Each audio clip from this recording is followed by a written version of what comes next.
আসসালামু আলাইকুম। মাত্র ২০ দিন পরে বিউপিতে কিভাবে চান্স পাওয়া যায় সেই নিনজা টেকনিক বলবো আজকের এই ভিডিওতে। আমরা কিন্তু জানি বিউপি ঢাকার মধ্যে অবস্থিত বাংলাদেশের অন্যতম একটি স্বনামধন্য পাবলিক বিশ্ববিদ্যালয়। ইয়েস ভাই, এটা কিন্তু পাবলিক বিশ্ববিদ্যালয়। অনেকে এটাকে প্রাইভেট ভাবে, না এটা পাবলিক বিশ্ববিদ্যালয়। সুতরাং তোমরা যদি বিউপিতে চান্স পেতে চাও, খুব অল্প একটু প্রিপারেশন নিলে বিউপি হয়ে যাবে। কারণ বিউপিতে একটা সিট পাওয়া মানে তোমার পিছনে একটা বিশাল বড় একটা সাপোর্ট থাকা। তাই আমি সবসময় বলি তোমরা বিউপিতে অল্প একটু শ্রম দাও। কারণ কি, বিউপি একমাত্র ইউনিভার্সিটি যেখানে অল্প পরিশ্রম করলে চান্স পাওয়া যায়। অন্য কোনো পাবলিক বিশ্ববিদ্যালয়ে এত অল্প পরিশ্রম করে চান্স পাওয়া সম্ভব না। আর লাস্টের দিক দিয়ে যত দিন যাবে তত প্রেশার বাড়বে। যেহেতু বিউপির পরীক্ষা সবার আগে, তাই আমরা বলি সবার আগে পরীক্ষা, সবার আগে প্রস্তুতি। মাত্র 20 দিনেই তুমি বিউপির একটা সিট নিশ্চিত করতে পারবা। কি হবে? সবার আগে হচ্ছে তোমার কোশ্চেন ব্যাংক অ্যানালাইসিস করা লাগবে। ভাইয়া বিউপি না, যেই কোনো এক্সাম দাও তুমি সবার আগে কোশ্চেন ব্যাংক দেখা লাগবে। কারণ কি, একটা ইউনিভার্সিটির কোশ্চেন প্যাটার্ন কেমন, কোন কোন টপিক থেকে প্রশ্ন আসে সেগুলো আমাদের জানা লাগবে। আর সবচেয়ে ইন্টারেস্টিং ব্যাপার হচ্ছে বিউপির কোশ্চেনগুলো কিন্তু ইংলিশে হয়। বিশেষ করে ইংলিশ আর জিকে কোশ্চেনটা সরাসরি ইংরেজিতে হবে। তোমরা যারা ইংরেজিতে দুর্বল তোমাদের কিন্তু এখানে একটু সমস্যা হয়ে যাবে। কারণ কি, বিউপির বাংলা বাদে বাদ বাকি সব ইংলিশে হয়। এখন এই ইংলিশ সমাধান কি, অবশ্যই প্র্যাকটিস। কিভাবে প্র্যাকটিস করবা এটা কিন্তু আমাদের এই বিউপি FASS F3SS যে ক্র্যাশ কোর্স আছে সেখানে আমরা দিয়ে দিয়েছি। এই ক্র্যাশ কোর্সে আমরা অল্প ক্লাসের মধ্যে কিভাবে তুমি খুব ভালোভাবে বিউপির যে প্রিপারেশন কমপ্লিট করতে পারো সেটা আমরা দেখিয়ে দিয়েছি। সুতরাং তোমরা যারা ইংরেজি একদম পারো না, তোমরা এই ক্র্যাশ কোর্সটা করলে ইনশাল্লাহ সব পারবে। কারণ আমরা এখানে ভেঙে ভেঙে দেখিয়ে দিয়েছি যে কিভাবে অ্যান্সার করতে হয়। ইংরেজি না বুঝলেও কিভাবে অ্যান্সার করতে পারবা, এই নিনজা টেকনিকও কিন্তু আমরা বলে দিচ্ছি।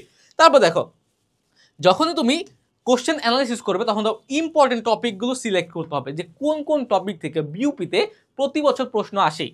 কারণ কি, আমাদের কিন্তু একদম অল্প সময় বিউপি প্রিপারেশন দেবো। কারণ আমাদের অন্যান্য মেইন টার্গেট আছে। ম্যাক্সিমাম স্টুডেন্ট যারা FASS F3SS পরীক্ষা দেয় তাদের মেইন টার্গেট থাকে ডিউ ঢাকা বিশ্ববিদ্যালয়। ঢাকায় বিশ্ববিদ্যালয় কিন্তু দেখা গেছে যারা বিউপিতে চান্স পেয়েছে তাদের মধ্যে প্রায় 85%ই বিউপিতে চান্স পেয়েছে।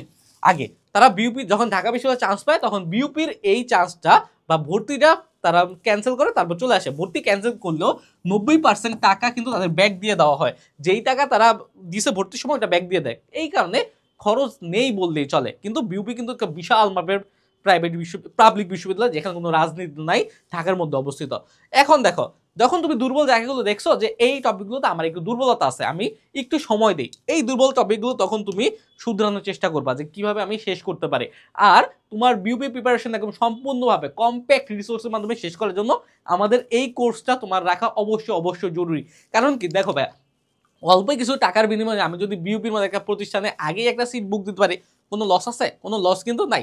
তারপর হচ্ছে তোমার মডেল টেস্ট দেওয়া লাগবে। কারণ কি, বিউপির কোশ্চেন প্যাটার্ন একটু অন্যান্য জায়গায় ইংলিশটা শুধু ইংরেজিতে হয়, বাদ বাকিগুলো বাংলায় হয়। কিন্তু বিউপিতে কিন্তু কি ইংলিশ আর জিকে দুইটাতেই ইংরেজি ভার্সন হবে, অর্থাৎ ইংলিশ অ্যান্সার করতে হবে, ইংলিশে কোশ্চেন আসবে। সুতরাং তোমার একটা মডেল টেস্ট দেওয়া লাগবে। এখানে 10 মক টেস্ট আছে। সুতরাং তুমি এখানে একটা প্র্যাকটিসের জায়গা পেয়ে যাচ্ছ।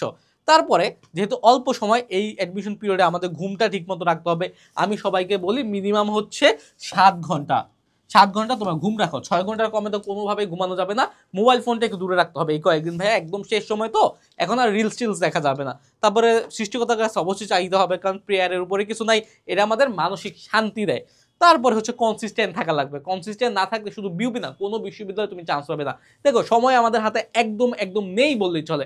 এই কয়েকটা দিন যদি আমি কনসিস্টেন্ট থাকি তাহলে বিউপিতে আমার ইনশাল্লাহ হয়েই যাবে। কারণ কি, বিউপির মতো এত সহজেই পরীক্ষা দিয়ে চান্স পাওয়ার মতো আর কিছু নাই। সুতরাং তুমি যদি বিউপিতে চান্স পাও, আশা করা যায় তুমি ঢাবিতেও চান্স পাবা, তুমি রাবিতেও চান্স পাবা, চবিতেও চান্স পাবা। ওকে, সুতরাং এখন থেকে প্রস্তুতি শুরু করো। আর যারা এখনো কোর্সে এনরোল করো নাই, এনরোল করে ফেলো। লিঙ্ক থাকবে কমেন্টে। আসসালামু আলাইকুম।